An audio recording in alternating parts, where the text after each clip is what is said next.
കോൺഗ്രസിനെ നാണം കെട്ട പാർട്ടി എന്നാണ് രാജീവ് ചന്ദ്രശേഖർ വിശേഷിപ്പിച്ചത്. അത് അദ്ദേഹത്തെ പോലത്തെ ഒരാൾ പറയാൻ പാടില്ല. കാരണം കോൺഗ്രസ് ഇന്ത്യയിലെ ഏറ്റവും വലിയ പ്രതിപക്ഷ പാർട്ടിയാണ്, പാർലമെൻറ്റിലെ ഏറ്റവും വലിയ പ്രതിപക്ഷമാണ്, രാജ്യത്തിന് സ്വാതന്ത്ര്യം നേടിത്തന്ന പാർട്ടിയാണ്. ആ ഇന്ത്യൻ നാഷണൽ കോൺഗ്രസിനെ നാണം കെട്ട പാർട്ടിയെന്ന് അദ്ദേഹം പറഞ്ഞത്. കാരണം അറിയില്ല, രാഷ്ട്രീയം അറിയില്ലാത്തതുകൊണ്ടാണ്. അദ്ദേഹം ബിസിനസ്സുകാരനാണ്. ആകാശത്ത് നിന്ന് നൂല് കെട്ടി കേരളത്തിൽ ഇറക്കിയതാണ് ബി ജെ പിക്കാർ. 3 പ്രാവശ്യം അദ്ദേഹം രാജ്യസഭാ അംഗമായപ്പോഴും ബി ജെ പി ടിക്കറ്റിലല്ല ജയിച്ചത്. എന്നെക്കൊണ്ട് അതൊന്നും പറയിപ്പിക്കരുത്. ഞാൻ സാധാരണ വ്യക്തിപരമായ ആരോപണങ്ങൾ പറയുന്ന ഒരാളല്ല.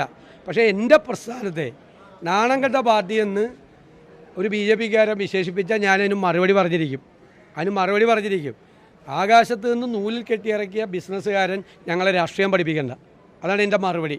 ഞങ്ങളെ രാഷ്ട്രീയം പഠിപ്പിക്കേണ്ട. ഞങ്ങൾ ഈ കേരളത്തിലെ സാധാരണക്കാരായ ജനങ്ങളോടൊപ്പം പ്രവർത്തിച്ച് രാഷ്ട്രീയ പ്രവർത്തനം നടത്തുന്ന ആളുകളാണ്. ഞങ്ങളെ രാഷ്ട്രീയം പഠിപ്പിക്കേണ്ട. രാജീവ് ചന്ദ്രശേഖറിൽ നിന്ന് രാഷ്ട്രീയം പഠിക്കേണ്ട ഗതികേട് ഞങ്ങൾക്ക് ആർക്കുമില്ല, കേരളത്തിൽ ഒരാൾക്കുമില്ല. അതാണ് എനിക്കുള്ള മറുപടി.